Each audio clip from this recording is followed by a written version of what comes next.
Bonsoir tout le monde. Donc j'espère que vous allez bien tout le monde. En tout cas, je suis contente que vous répondiez présent, que ça vous plaise comme sujet, parce que c'est vraiment quelque chose de très, enfin pour moi c'est passionnant. Donc voilà, j'ai hâte de pouvoir développer sur le sujet. Donc je sais qu'il y a des personnes qui ont déjà lu le livre.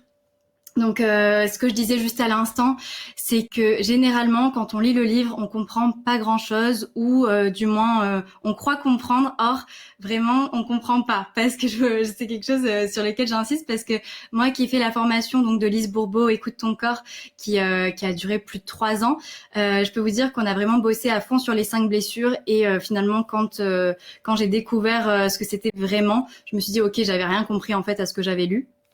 Donc voilà, ce qui est normal parce qu'il y a beaucoup d'informations et on peut pas tout retenir, on peut pas tout comprendre d'un seul coup. Donc c'est pour ça que cet atelier va pouvoir peut-être vous préciser certaines choses ou vous faire découvrir justement les blessures. Donc en parlant des blessures de l'âme, je vais démarrer directement. Donc comme son nom l'indique, c'est vraiment des blessures qu'on a avant de s'incarner, d'accord, et qui vont être réactivées entre 0 et 7 ans. Donc elles sont réactivées à un certain moment, donc ça peut être par des événements assez traumatisants comme des événements complètement anodins. Ça peut être un enfant qui pleure dans son berceau, sa maman n'est pas venue le voir et là sa blessure d'abandon s'est réactivée par exemple. Donc ça peut être vraiment n'importe quand, à n'importe quel moment. Il faut savoir qu'on a 4 à 5 blessures, d'accord? Donc si vous vous demandiez quelle blessure vous avez, je vous réponds directement, vous en avez 4 sur 5, voire les 5.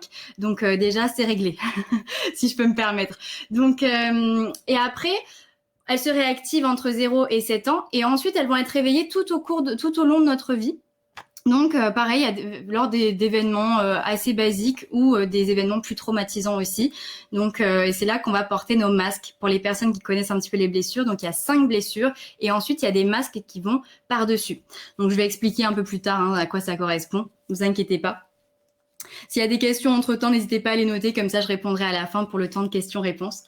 Donc les 5 blessures, nous avons la blessure de rejet, la blessure d'abandon, la blessure d'injustice, la blessure d'abandon, de trahison, ça y est, ça commence, et la blessure d'humiliation. D'accord? Donc ces 5 blessures, ensuite vous avez les masques qui vont derrière. Donc c'est-à-dire que quand vous avez une blessure qui est réactivée, vous allez adopter certaines réactions, des comportements, attitudes en fonction de la blessure qui est réveillée. Donc, c'est là que vous allez porter vos masques. Vous n'êtes plus vraiment vous-même, vous allez vraiment être une autre personne. Donc, c'est aussi une part de votre personnalité. Et donc, c'est là où vous allez adopter certains comportements ou attitudes en rapport à la blessure. Donc, pour la blessure de rejet, c'est le masque du fuyant.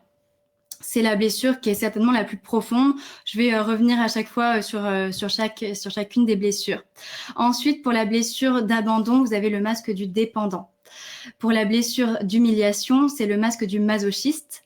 Et pour la blessure, bonsoir Malika en même temps, pour la blessure d'injustice, vous avez à la fois le masque du rigide conforme et à la fois le masque du rigide rebelle. D'accord? Il y a 2 sous-masques. Ensuite, pour la blessure de trahison, vous avez le masque de contrôlant, sournois et agressif. D'accord? Donc ça, c'est à retenir parce que c'est vraiment c'est indicateur à la fois les noms qu'on met sur les blessures et en même temps, faut pas trop s'y fier. Parce que parfois, j'entends des personnes qui me disent « Oui, j'ai la blessure d'humiliation parce que je me sens humiliée. » Non. D'accord? La blessure d'humiliation, pas tout le monde ne l'a. Vous avez comme je disais, vous avez 4 à 5 blessures, donc vous avez toutes les autres. Mais la blessure d'humiliation, vous n'avez pas forcément cette blessure-là. C'est vraiment une blessure qui est un peu à part, un peu particulière. Donc, je vais revenir à la fin dessus pour vous expliquer en quoi elle est différente. Donc voilà, faut pas s'attacher forcément au vocabulaire. Bien sûr, chacune d'entre nous, avons un bagage émotionnel. Donc ça va être important aussi parce que, par exemple, ce qui va résonner pour moi, par exemple, si je vous dis je me sens une moins que rien ou je me sens prétentieuse, eh ben, ça va pas forcément résonner pour vous. D'accord? Et ça va être important pour détecter justement pendant quelle blessure vous êtes. Aussi, parfois, on me demande comment repérer les blessures. Donc, comme je vous ai dit, Ça va être à la fois au niveau des comportements et attitudes, mais ça se lit aussi dans le corps. C'est-à-dire qu'au niveau physique, déjà, si je vous vois, eh ben, je peux dire quelle blessure vous avez, du moins quelle est la blessure la plus présente en vous. Parce que comme je vous disais, comme on en a 4 à 5, il y en a juste une ou deux parfois qui sont plus présentes que les autres à un instant T. Et il faut savoir aussi qu'il y a des blessures dites de puissance et des blessures dites d'impuissance. Donc des masques où vous allez être un peu plus en force. Donc ce sont les masques de rigide et de contrôlant. Où là, ça va être plutôt lorsque vous êtes jeune, où vous allez adopter ce genre de réaction. Et petit à petit, lorsque vous allez vieillir, vous allez adopter plutôt des masques d'impuissance. Et donc là, ça va être plutôt la blessure de rejet et d'abandon, avec les masques de fuyant et de dépendant. Donc ça, pareil, je vais y revenir plus tard parce que j'ai vu aussi qu'il y a des questions là-dessus. Donc vous inquiétez pas, je vais tout clarifier ensuite. Ok, donc on va démarrer avec la blessure de rejet parce que c'est la plus importante, c'est celle qui nous fait le plus souffrir et c'est celle qui est la plus difficile à guérir aussi. Donc comme je le disais, c'est une blessure avec un masque d'impuissance. Donc généralement, on va toucher à cette blessure, avance dans le temps et plus on va toucher à cette blessure. Elle est très difficile à toucher parce qu'elle est très profonde. Donc si par exemple, parfois vous avez tendance à réagir de manière à vous renfermer. Si vous avez tendance à vous cloîtrer chez vous, d'ailleurs, peut-être que le confinement ne vous dérange pas tant que ça lorsque vous êtes dans votre blessure de rejet. Si vous avez tendance à surtout ne pas vous faire remarquer, ne pas prendre la parole dans un groupe, si jamais vous êtes plutôt du genre timide, mais en réaction, hein, c'est pas juste un trait de personnalité. Si vous avez tendance à être un corps tout fin, à vraiment être à disparaître entre guillemets, à vous effacer de plus en plus, et bien ça va vous indiquer que là vous êtes dans votre blessure de rejet. Par exemple, les personnes aussi qui sont atteintes d'anorexie, typiquement c'est du rejet. D'accord, et ça se voit aussi par le terme en fait qu'on emploie, hein, le rejet. Donc là pour le coup, c'est clairement que vous êtes dans votre blessure de rejet.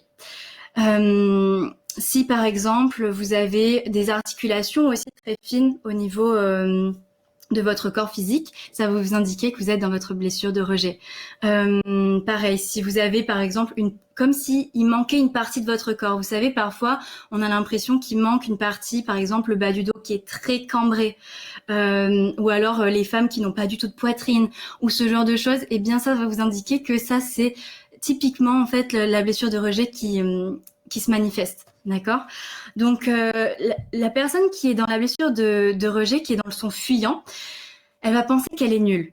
Elle va penser qu'elle a pas de valeur. Elle est persuadée, hein, c'est même pas qu'elle y pense, c'est qu'elle est convaincue de ça. Elle est sûre d'elle dans le sens où elle a pas de valeur. Elle est nulle. Elle est moins que rien, comme je disais tout à l'heure. Elle est plus bactère en fait. Elle est vraiment, vous voyez, elle est persuadée qu'elle n'a pas de valeur. Ça, c'est très important parce qu'en fait, le défi de la personne qui a la blessure de rejet, c'est de retrouver sa valeur, l'estime de soi finalement. Donc ça va être vraiment important de retenir ça. Si vous voulez le noter d'ailleurs, vous pouvez. Enfin voilà. Donc la personne qui se sent par exemple nul, qui se sent sans valeur, etc. Ça va vraiment être typique de la blessure de rejet. Qu'est-ce que je peux vous dire d'autre sur la... Attendez, je regarde mes petites notes. Oui, donc comme je vous l'ai dit, la blessure de rejet, la personne va se fermer très rapidement. Aussi, elle va fuir au niveau du regard. Par exemple, vous savez, quand vous parlez à quelqu'un et la personne fuit sans cesse du regard, ça va vous indiquer typiquement qu'elle est dans sa blessure de rejet. Donc là, elle essaye de se protéger en fin de compte, parce que les masques, c'est une manière de se protéger. C'est à un moment donné, dans notre enfance, on a eu un événement plus ou moins important où là on a voulu se protéger, donc l'ego est apparu. L'ego, c'est vraiment la totalité des croyances, hein, c'est pas l'ego comme l'orgueil, comme on peut l'entendre. Donc là l'ego est apparu pour nous protéger et du coup on a développé ces mécanismes de défense là, donc ces réactions là. Les masques, c'est vraiment des réactions. Je sais pas si c'est clair, dites-moi si jamais il y a des choses qui sont pas claires, comme je continue, hein, je vois qu'il n'y a pas de questions pour le moment, donc c'est parfait. Aussi, la personne qui a la blessure de rejet va avoir tendance à beaucoup s'accuser elle-même, d'accord? Elle va pas forcément accuser les autres, mais c'est toujours elle qui est nulle, c'est toujours c'est de sa faute de toute façon. Voilà, c'est toujours elle s'accuse elle en premier. C'est vraiment elle est touchée dans l'être. Voilà. Donc par exemple aussi, si vous avez des soucis de peau au niveau du visage, ça va vous indiquer que vous êtes dans votre blessure de rejet. Si comme je l'ai dit, vous êtes très fine, vous êtes très fin, ça va vous indiquer que vous voulez disparaître, que vous voulez vous cacher, que vous voulez surtout pas vous montrer et donc que vous êtes dans votre blessure de rejet. Ça va ça? Ouais, ok. S'il n'y a pas de questions sur la blessure de rejet par rapport aux attitudes, aux comportements, je vais passer sur la blessure d'abandon. Donc la blessure d'abandon, c'est le masque du dépendant. Ce qui signifie que la personne qui a cette blessure-là, elle va avoir besoin d'appui, elle va avoir besoin de soutien. Comme son nom l'indique, elle dépend des autres, elle dépend de ce qui l'entoure.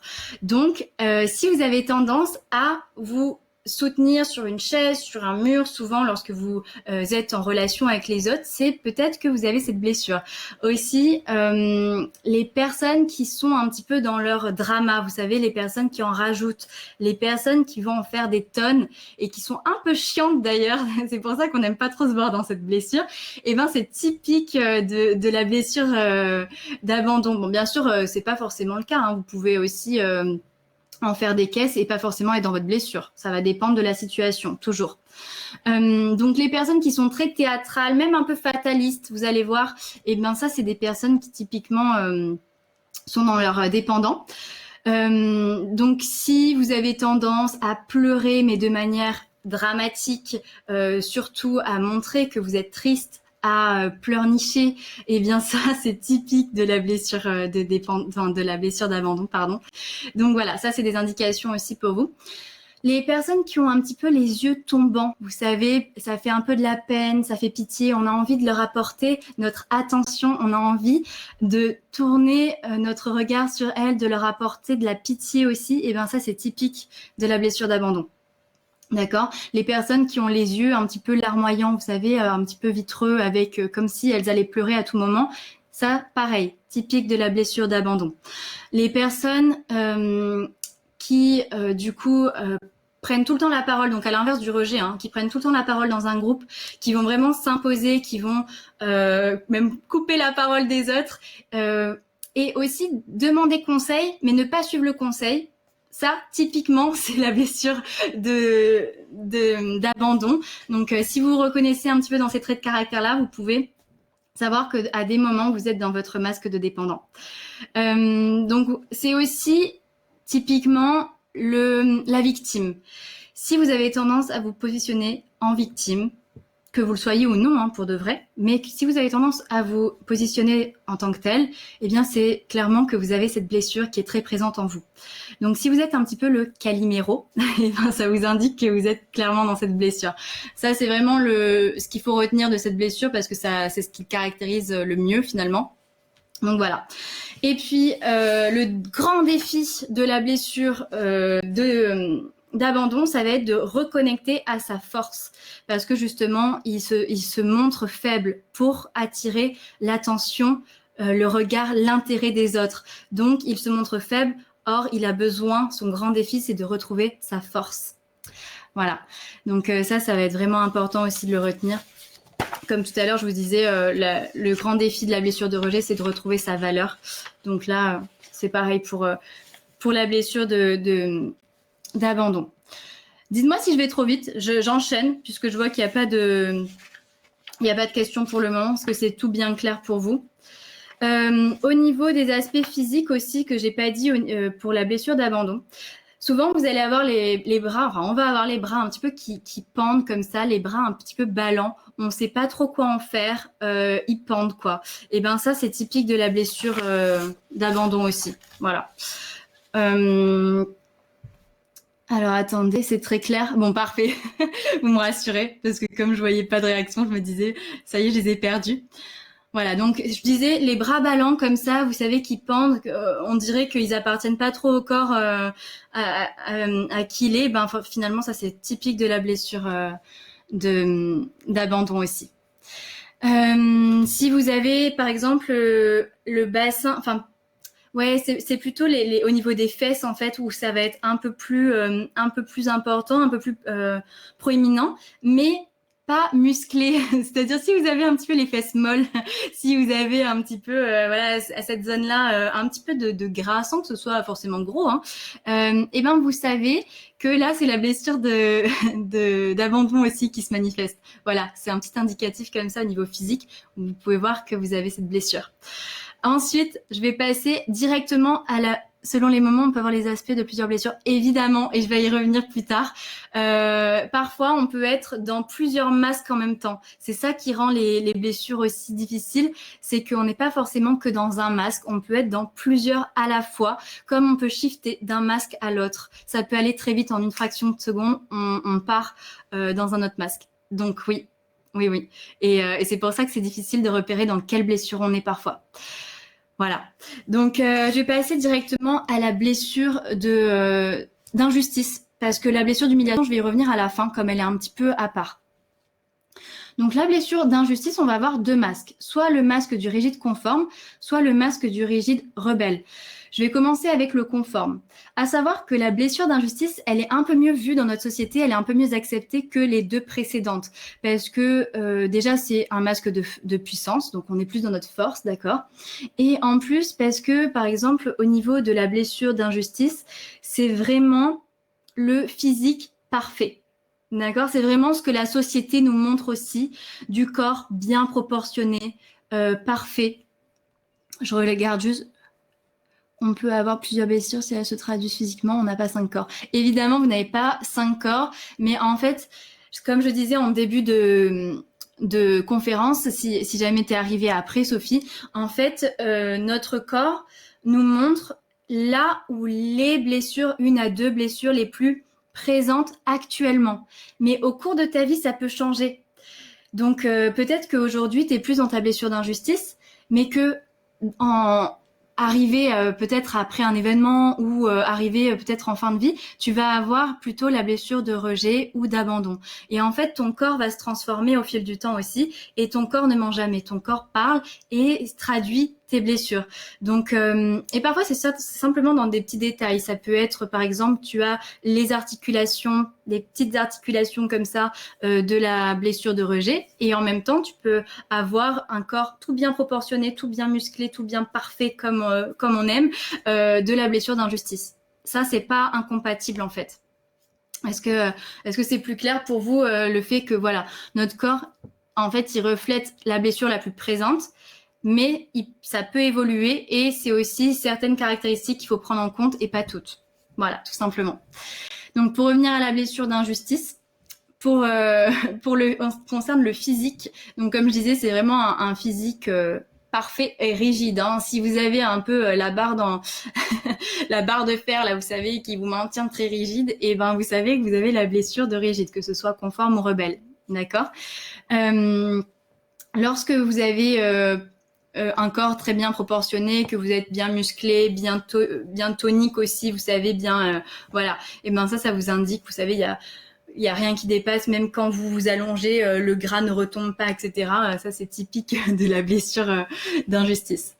Donc voilà, la personne qui est dans cette blessure va vouloir être parfaite. Il faut le savoir, c'est vraiment des personnes qui veulent atteindre la perfection, toujours, toujours, toujours.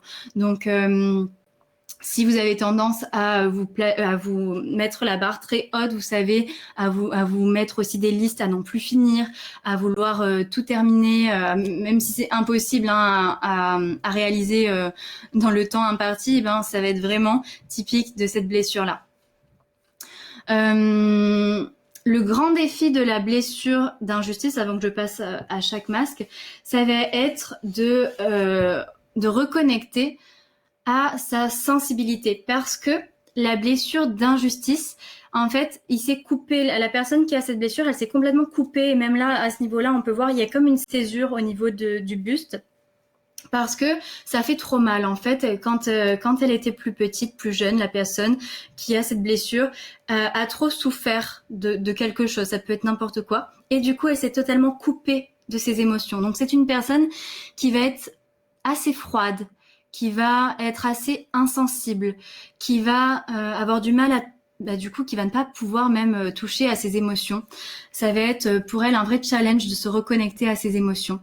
Je termine juste et après je vous réponds à la question.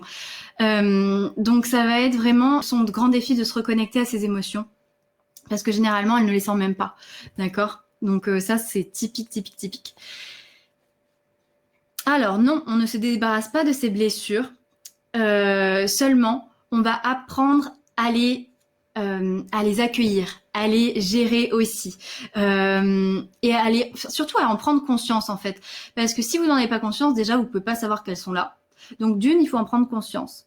De deux, il faut les accepter. Et de trois, il faut prendre sa responsabilité. Donc ça ne veut pas dire que vous serez plus jamais confronté aux problématiques de votre vie. Ça veut pas dire que vous n'aurez plus jamais de situation que vous n'aimez pas, entre guillemets. D'accord? Ça veut juste dire que vous saurez les gérer sans réagir à ce qui se passe. Donc vous ne serez plus en réaction, vous ne serez plus dans des émotions désagréables, mais vous serez juste vous-même en fait, aligné. Ça va? Centré. Et peut-être aussi que vous serez toujours en réaction, mais que ça durera moins longtemps, que ce sera plus temporaire. Donc ça, c'est important aussi de noter. C'est-à-dire qu'on se débarrasse pas de nos blessures, mais on les accepte. D'accord? Parce que plus vous repoussez quelque chose et plus ça persiste. Ça va ça? Parce que c'est vraiment l'idée en fait. Plus on repousse quelque chose et plus ça revient. C'est comme, vous savez, vous tirez un élastique comme ça et puis paf, vous lâchez et vous revient en pleine face. Donc si vous voulez repousser vos blessures, eh ben je peux vous dire que c'est pas la bonne façon en fait. C'est pas comme ça que vous allez être heureux et arriver à atteindre vos besoins. Donc ça c'est vraiment une bonne question parce qu'on s'en débarrasse pas, mais c'est juste qu'on les accepte. Ok. Donc je disais pour la blessure d'injustice, c'est une personne froide, insensible, c'est une personne qui va être souvent jugée d'hautaine, de prétentieuse aussi beaucoup. Voilà, ça c'est plus dans l'aspect global de la chose. Et pour revenir donc plutôt au masque du rigide conforme, clairement c'est une personne qui va vouloir se conformer à ce qu'on attend d'elle. Elle va vivre plutôt pour les attentes des autres que pour ses propres besoins à elle. Donc ça, c'est vraiment quelque chose à retenir. Donc par exemple, si vous avez une personne, les parents voulaient que cette personne fasse des études de médecine, eh ben vous pouvez être sûr que cette personne va faire des études de médecine parce que cette personne vit pour les attentes des parents. Et en fait, c'est pour ça qu'elle est éternellement insatisfaite.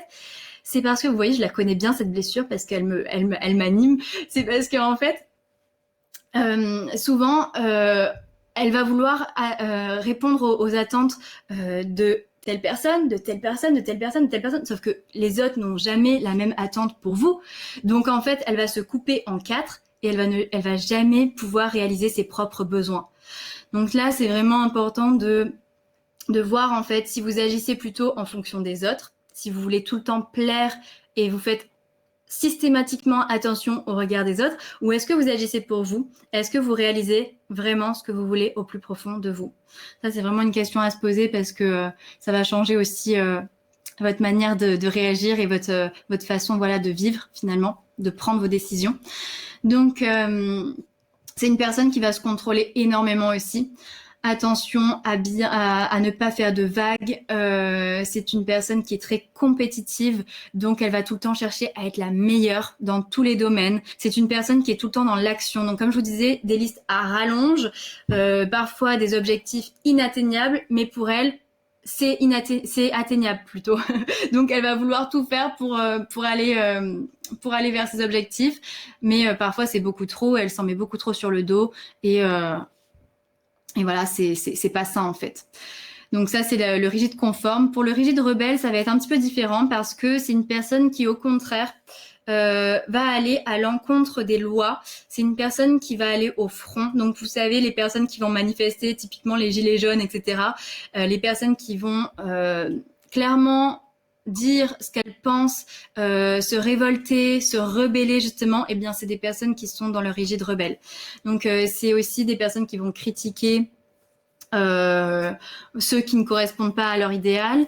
Elles vont souvent exagérer les situations. Elles vont être, vous savez, aux aguets. Et dès qu'il y a quelque chose qui va pas, hop, elles vont les prendre en défaut comme ça. Enfin, c'est vraiment ce genre de comportement. Elles vont tout le temps chercher à se démarquer du conventionnel. Donc c'est souvent des personnes aussi qui sont un petit peu hors normes, qui vont être un petit peu marginalisées. Donc par exemple les personnes qui habitent dans des yourtes ou quoi, vous savez, qui n'ont pas forcément les mêmes logements que la plupart des personnes, et bien clairement ce sont des personnes qui sont dans leur rigide rebelle. Voilà, donc je vous donne un petit peu des exemples pour que vous puissiez aussi vous repérer. Donc elles vont aller contester les lois, elles vont contester l'autorité, elles vont aller au front, elles vont être réfractaires aux figures d'autorité, elles vont contester les règles, les directives, les consignes, et c'est souvent un petit peu les personnes vues comme des moutons noirs. Je sais pas si ça vous parle, et elles font qu'à leur tête, hein. Elles sont rebelles, donc elles font qu'à leur tête. Et pareil, elles vont être perçues comme froides, insensibles, et souvent aussi ces personnes-là, elles font comme si rien ne les atteignait, d'accord ? Elles sont totalement, voilà, on voit rien en fait, rien ne dépasse. Donc elles sont très exigeantes, elles sont très autoritaires, et elles ne respectent pas leurs limites, comme je disais avec l'exemple des listes. Clairement, c'est pas respecter ses limites. Donc voilà. Voilà pour la blessure d'injustice. Donc bien retenir que son grand défi, c'est de reconnecter à sa sensibilité. Et je vais passer directement à la blessure de trahison. La blessure de trahison, il y a pareil 2 masques, donc le contrôlant sournois et le contrôlant agressif. Pareil, c'est une blessure à la fois, j'allais dire, qui est plutôt bien acceptée par la société, mais à la fois oui et à la fois non, parce que c'est quand même du contrôle sournois, donc on va parler manipulation, on va parler un petit peu, déviation, etc. Donc en même temps, non, c'est pas très bien perçu, parce que ça va être aussi du mensonge, ça va être aussi de la trahison, ça va être donc oui et non.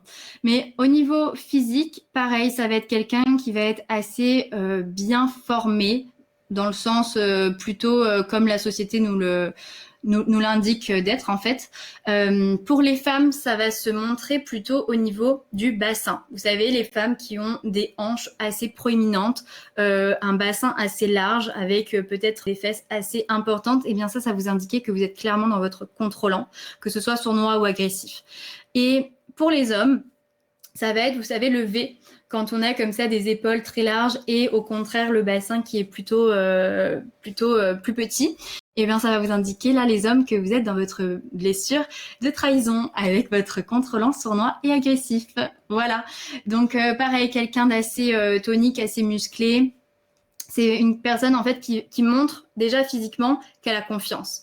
D'accord ? Elle s'impose, elle a confiance, elle est au-dessus, elle est supérieure. Donc déjà physiquement, en fait, ça se traduit comme ça. C'est une personne qui est assez sûre d'elle, qui va gonfler un petit peu voilà, le haut du corps, ou alors mettre sa force dans le bassin pour les femmes.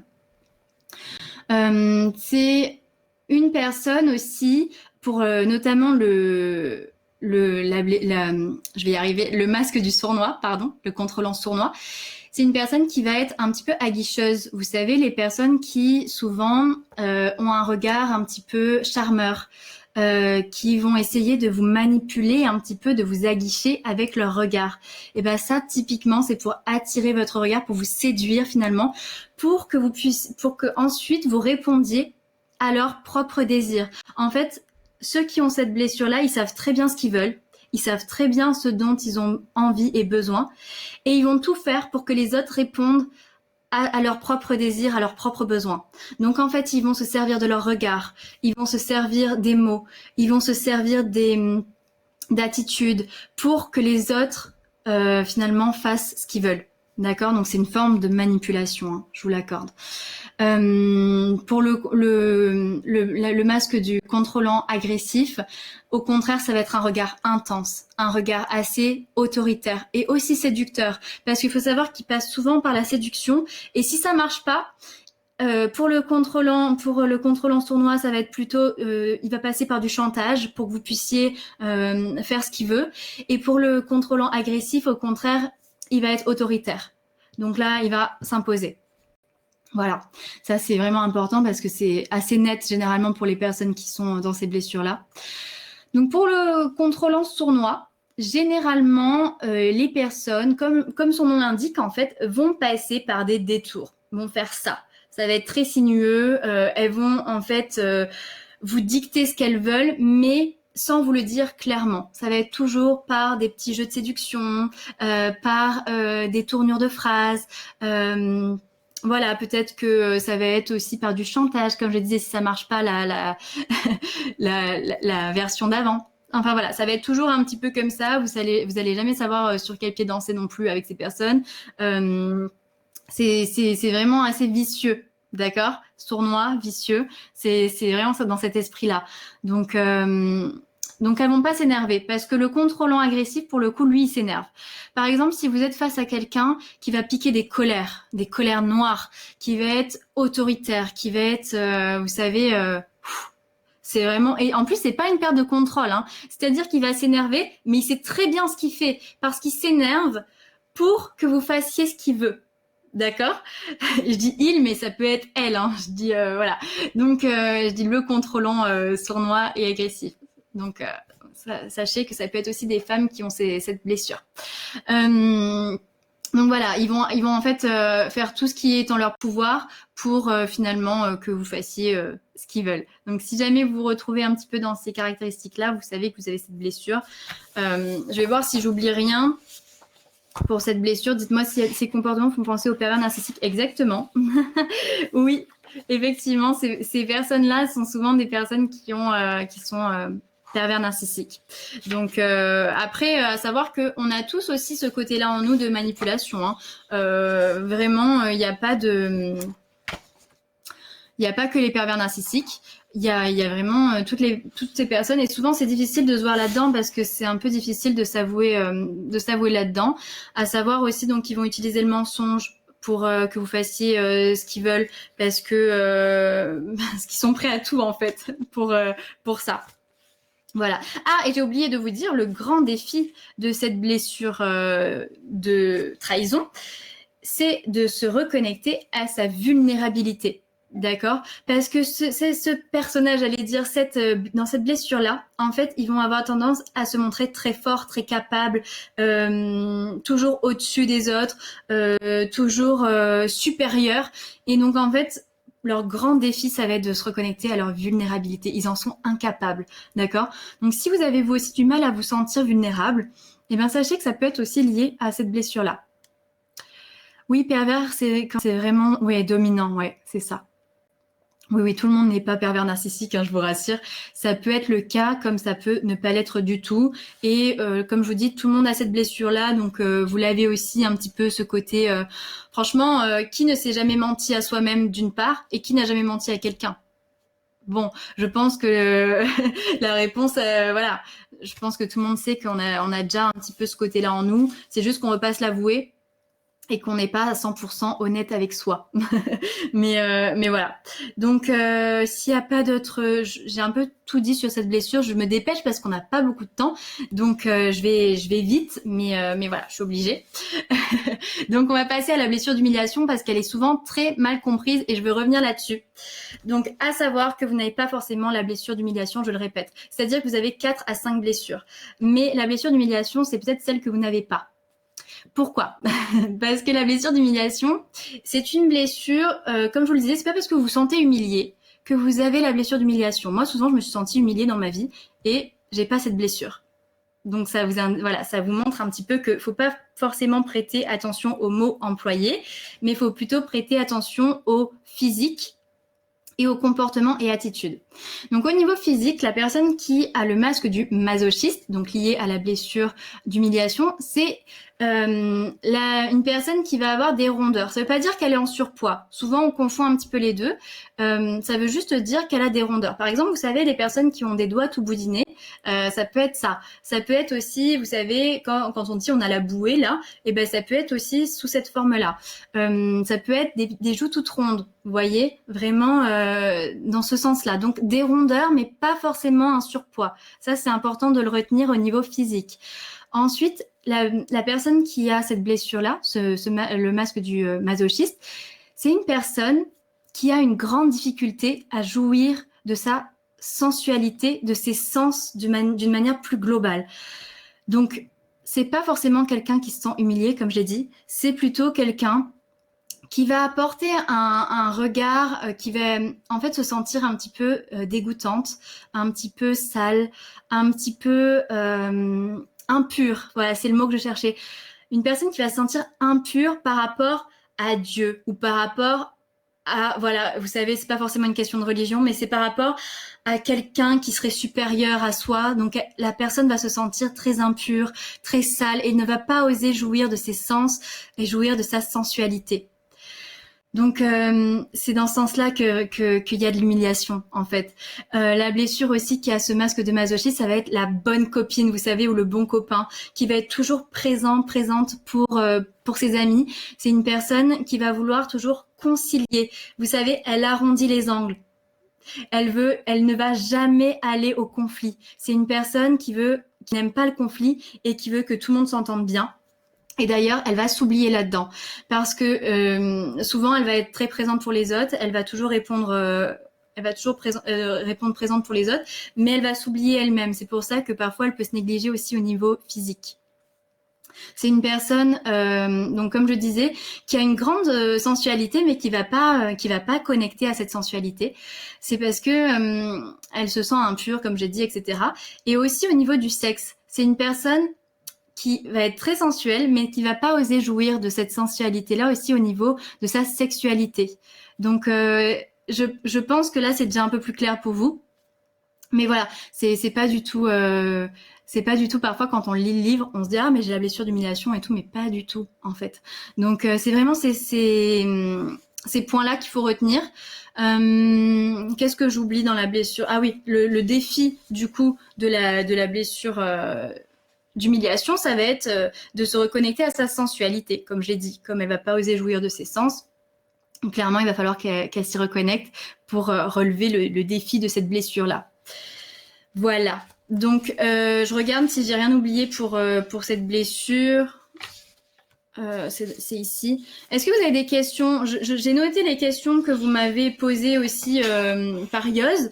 Je vais y répondre juste après, comme il est déjà 38. Au niveau timing, c'est un petit peu serré. Et après, on verra s'il y a d'autres choses par rapport à ce que j'ai dit. Donc pour le masochisme, je reviens pour les dernières choses que j'ai pas dites. Donc c'est aussi quelqu'un qui a une voix tendre, un petit peu, vous savez, le voix mielleux. Elle veut se faire aimer aussi. Enfin souvent, non, c'est pas qu'elle veut se faire aimer. Ça c'est plutôt l'injustice, mais c'est qu'elle se fait aimer de tout le monde. Vous savez, c'est la bonne copine, donc voilà. Elle est souvent, avec un regard innocent. Un peu comme un enfant en fait, vous savez. Voilà, ça j'ai dit, ouais. Ouais, bah, je pense que j'ai fait le tour là au niveau attitude intérieure, c'est ça. Donc voilà, pour les autres blessures, est-il nécessaire d'avoir été trahi, rejeté? Ben non, en fait, c'est ce que je disais. En fait, faut pas forcément se baser sur les mots employés. C'est-à-dire que c'est pas parce que on a la blessure de trahison qu'on a été trahi. Bien sûr, ça peut être le cas et c'est souvent le cas. Mais on peut aussi avoir cette blessure-là sans avoir été forcément trahi. Ça peut être sous des formes différentes en fait.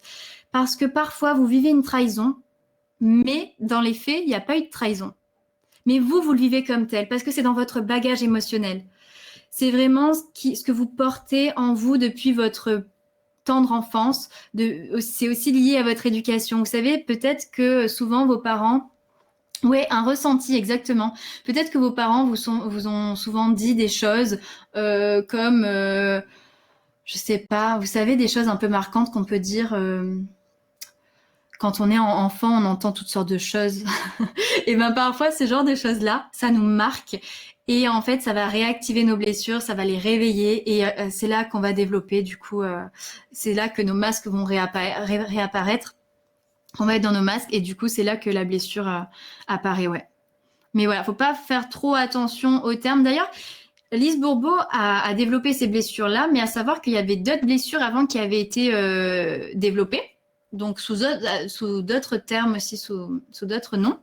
Et c'est tout aussi correct, en fait. Vous pouvez étudier d'autres blessures, mais voilà, moi, Lise Bourbeau, c'est vraiment une formation que j'ai adorée. et qui me parle beaucoup, mais c'est pas forcément sous ces termes-là. Donc ça, c'est aussi important. Je vais juste aller voir les petites questions que vous m'aviez posées pour pouvoir y répondre. J'ai déjà répondu à quelques-unes sans le vouloir en parlant. Typiquement, pour le fait qu'on m'avait posé comme question, est-ce que selon l'âge, est-ce qu'il y a un lien en fait entre les blessures et l'âge?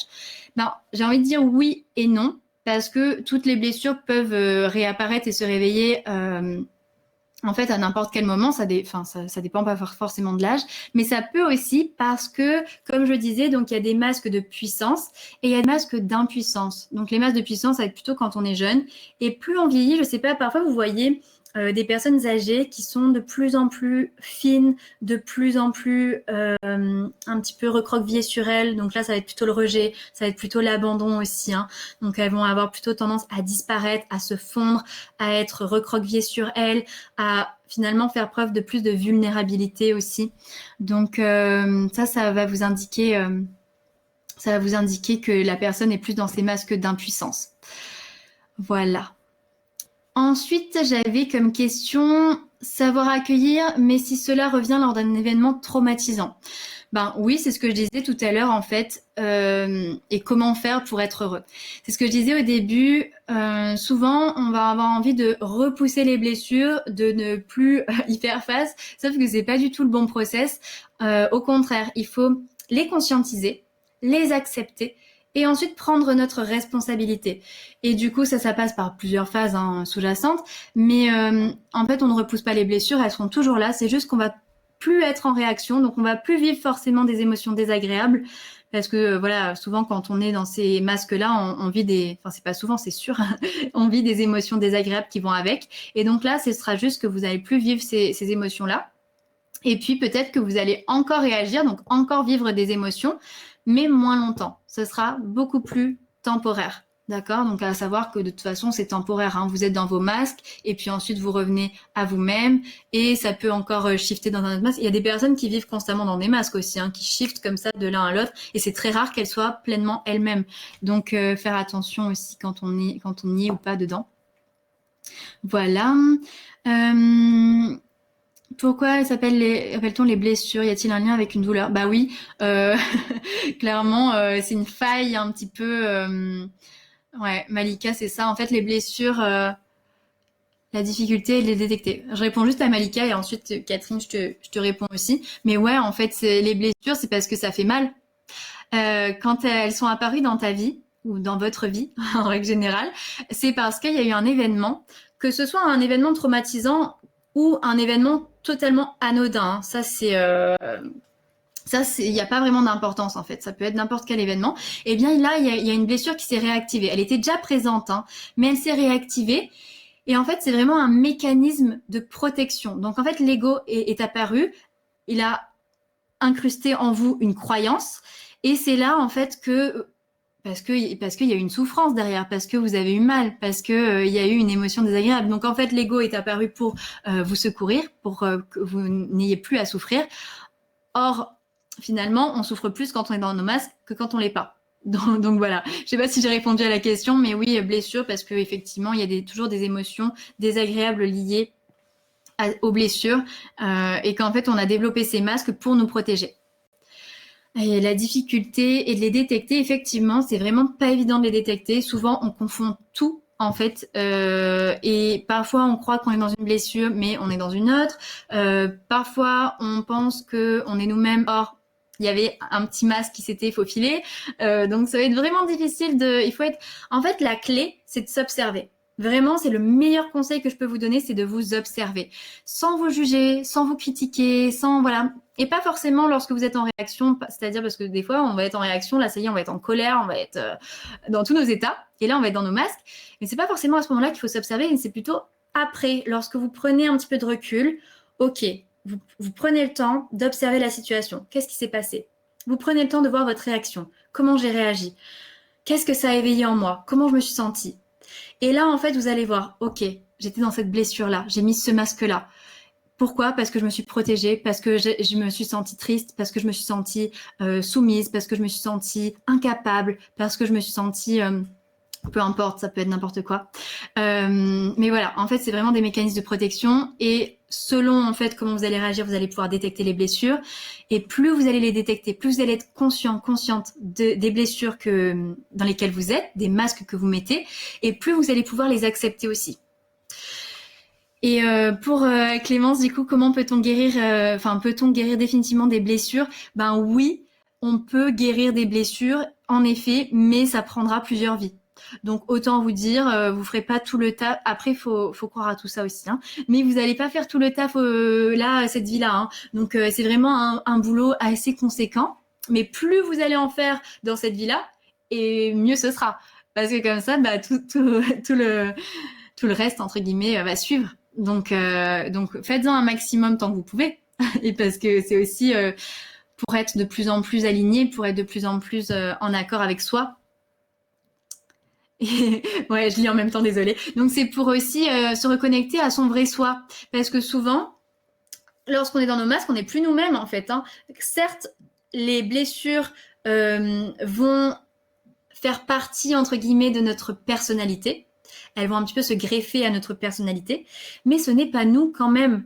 Donc le but, c'est de revenir à notre personnalité, de revenir à qui nous sommes réellement, à notre vrai nous.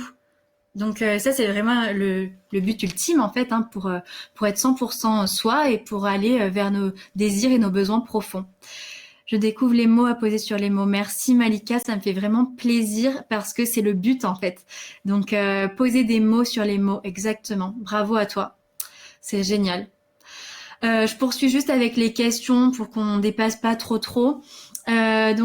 Comment savoir de quelles blessures nous souffrons et comment guérir chacune d'elles? En fait, je l'ai déjà dit durant tout le live. Donc déjà en s'observant, c'est la première chose. Parce que physiquement votre corps parle, ne ment jamais. Donc en fait, déjà physiquement, vous allez voir ce que votre corps vous dit.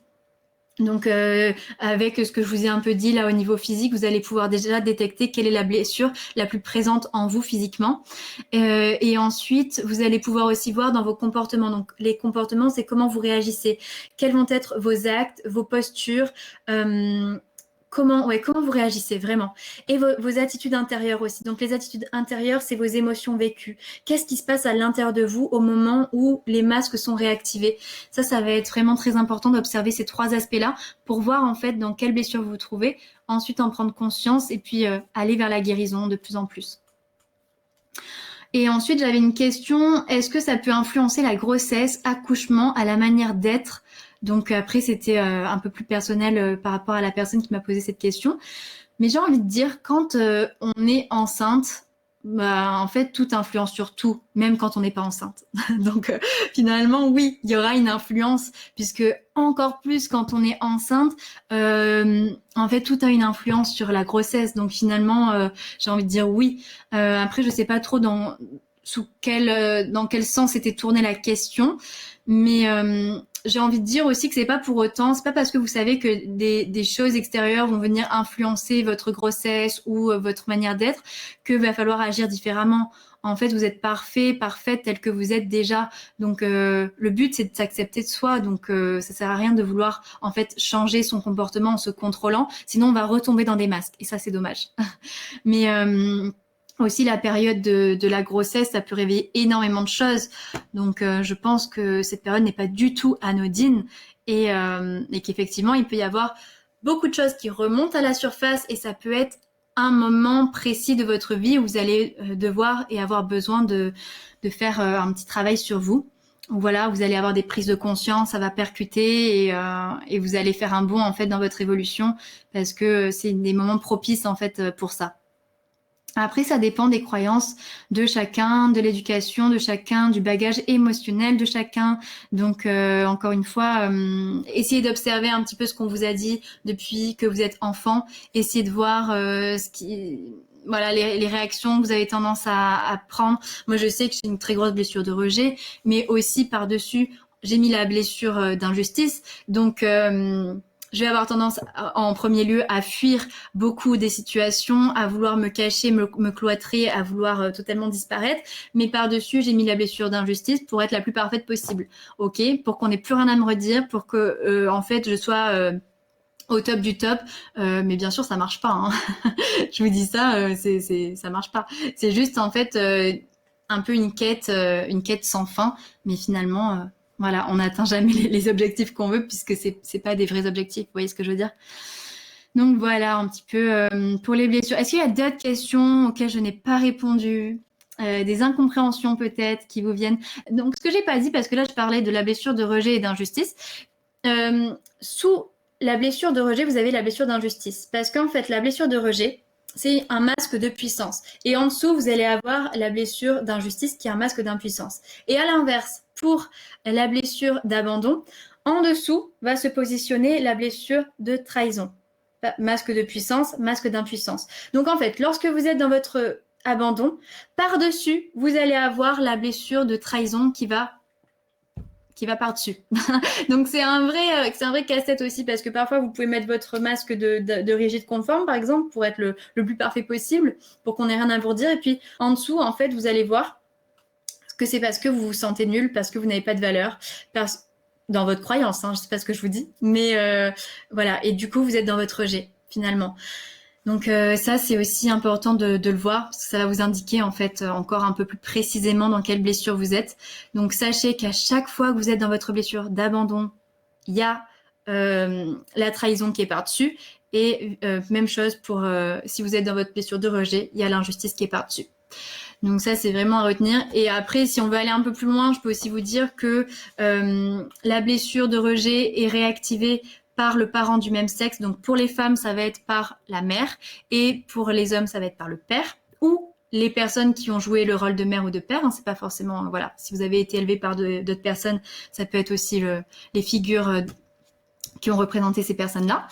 Et après, pour la blessure d'abandon, ça va être l'inverse. Donc ça va être avec le sexe opposé.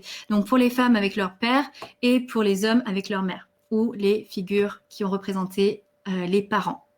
Donc voilà, après c'est un peu plus complexe et je vais pas rentrer dans trop de détails parce que je vais quand même vous libérer, mais ça dépend aussi, pour détecter les blessures, ça dépend aussi de l'intention qu'il y avait derrière. Quelle intention vous aviez lorsque vous avez fui une situation, ou quelle intention vous aviez lorsque vous vous êtes mise en colère. Voilà. Si vous êtes juste mis en colère parce que vous étiez en colère, ça peut arriver, d'accord? Et on est humain et c'est normal. Eh ben, c'est juste que vous étiez en colère. Point. Mais si vous avez voulu vous mettre en colère parce que vous avez voulu manipuler un petit peu l'autre, parce que vous avez voulu que l'autre réponde à vos besoins, à vos désirs, eh ben, ça va vous indiquer là finalement que vous étiez dans votre blessure de trahison, avec votre masque de contrôlant agressif. Donc voilà, c'est un peu pour vous donner des détails supplémentaires, mais on peut encore continuer pendant de longues heures sur ce sujet. Donc je vais m'arrêter là. Et dites-moi donc s'il y a des questions, si c'est clair pour vous, si ça vous a appris peut-être, ou ça a permis de préciser des choses. En tout cas, j'étais contente de pouvoir vous en parler parce que c'est vraiment un sujet qui m'anime très profondément, et moi qui m'a énormément aidée pour ma vie, parce que je peux vous dire qu'il y a quelques années, j'étais pas comme je le suis aujourd'hui. Et le fait de mieux me connaître, en fin de compte, ça a permis finalement de me guérir, hein. Voilà, tout simplement.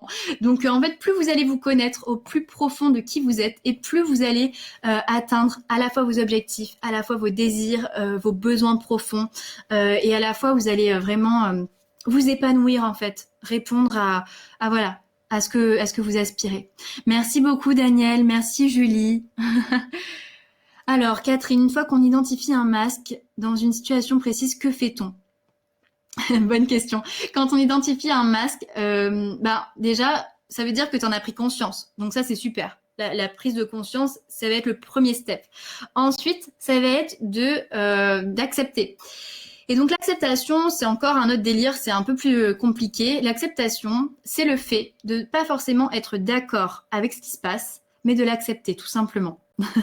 Donc c'est-à-dire que tu vas plus être en réaction à ce qui se passe, mais les choses sont comme elles sont. Les choses sont ce qu'elles sont. C'est aussi un peu lié au lâcher prise, vous savez, c'est aussi lié, c'est comme ça. Ça veut pas dire que je fais rien ça veut pas dire que je fais rien, que j'abandonne. Mais ça veut dire que je lâche prise aussi sur ce qui est hors de mon contrôle. Ça veut dire que je m'en remets aussi à l'univers, à la vie, à ce que vous voulez, vous l'appelez comme vous voulez, et que je laisse les choses aussi suivre leur cours. Donc ça veut dire que moi j'ai tout fait, tout ce qui était en mon pouvoir pour atteindre mes objectifs, pour aller vers là où je veux aller. Mais à un moment donné, il faut savoir aussi se retirer, lâcher prise et laisser les choses se faire. Et ben l'acceptation, c'est un petit peu pareil. C'est-à-dire que l'acceptation, vous n'êtes pas forcément d'accord avec ce qui se passe, mais vous acceptez ce qu'il est. Voilà. Donc l'acceptation, c'est encore un sujet, je pourrais y passer des heures, parce que souvent c'est pas forcément bien compris et bien reçu, parce que souvent on se dit mais oui mais je suis pas d'accord, alors j'accepte pas. Mais c'est pas parce que t'es pas d'accord que t'acceptes pas. Voilà. Donc il y a l'acceptation et ensuite donc par rapport à la question de Catherine, il va y avoir la responsabilité. Et la responsabilité, c'est pas forcément la responsabilité comme on l'entend, bien que oui, on va assumer les conséquences de ce qui se passe. Donc c'est-à-dire à chaque acte, à chaque prise de décision, il va y avoir des conséquences. Ça, on est tous conscients de ça. Et ben, il faut juste dire que voilà, si je prends ma responsabilité, j'accepte et j'assume en fait les conséquences, qu'elles soient positives ou négatives. Donc, si j'ai très envie, par exemple, je sais pas, d'accepter un nouveau travail, d'accepter une offre d'emploi, eh bien, je vais prendre ma responsabilité. Je dis, OK, c'est mon choix, c'est ma décision. Donc, je prends la responsabilité, j'assume les conséquences, qu'elles soient positives ou négatives, qui vont avec. Et aussi, la responsabilité, c'est savoir au plus profond de soi qu'on n'est pas responsable ni du bonheur ni du malheur de l'autre. Donc ça, c'est un peu difficile à accepter souvent parce qu'on croit souvent que c'est nous qui sommes responsables du bonheur ou du malheur des autres. Or, c'est faux. D'accord? Vous êtes responsable que de votre propre bonheur et de votre propre malheur. Personne autour de vous n'est responsable de votre malheur. Et ça aussi, c'est très caractéristique, ça me vient maintenant, hein, désolée, je suis un peu... Mais c'est très caractéristique de la blessure de trahison. Parce que la blessure de trahison va tout le temps, le masque du contrôlant, sournois ou agressif, va tout le temps accuser l'autre. C'est jamais de sa faute. C'est tout le temps la faute des autres. Et ben ça, c'est quelqu'un qui prend pas sa responsabilité, clairement. Donc voilà, il va y avoir d'abord la conscientisation, donc prendre conscience des masques, des blessures. Ensuite, l'acceptation. Ça, c'est encore un autre level. Et ensuite, on a la responsabilité. Donc savoir que on est finalement responsable de nous-mêmes à 100% et qu'on crée notre vie à chaque instant en fait. C'est ça vraiment. Donc voilà, j'espère que j'ai répondu. Merci Yumna, très intéressant, parfait. C'est intéressant, pardon, tu connaissais pas. Bon bah du coup, pour les personnes qui connaissaient pas, il y a beaucoup d'infos d'un coup. Donc n'essayez pas de tout retenir, n'essayez pas de faire vos bons élèves comme des petits rigides conformes. N'essayez pas de tout capter d'un coup. Ça va venir au fur et à mesure. En tout cas, je vous conseille de lire le livre Les 5 blessures de l'âme, si vous l'avez pas encore lu. Moi, il m'a un peu aidé, pas beaucoup, mais un peu, parce que il est très complet, donc il est difficile à tout assimiler. Mais en tout cas, c'est un bon début parce que ça permet de savoir un petit peu où on se retrouve. Et il y a le replay, effectivement, donc vous allez pouvoir regarder le replay. Voilà. Merci Lorena, merci beaucoup pour ta présence. Tu connaissais pas non plus. Bah, je suis ravie de vous faire découvrir pour le coup. Et n'hésitez pas, s'il y a des questions, vous pouvez toujours me contacter via Instagram sur Estérelle Martin, donc mon prénom et mon nom. Je me ferai un plaisir de vous répondre. Et en plus, j'aborde ce genre de sujet aussi sur mon Instagram. Donc vous pouvez checker, voir si ça vous intéresse. Merci pour votre présence et votre participation. Et j'espère qu'on pourra se refaire un live très bientôt. Bonne soirée. Merci beaucoup.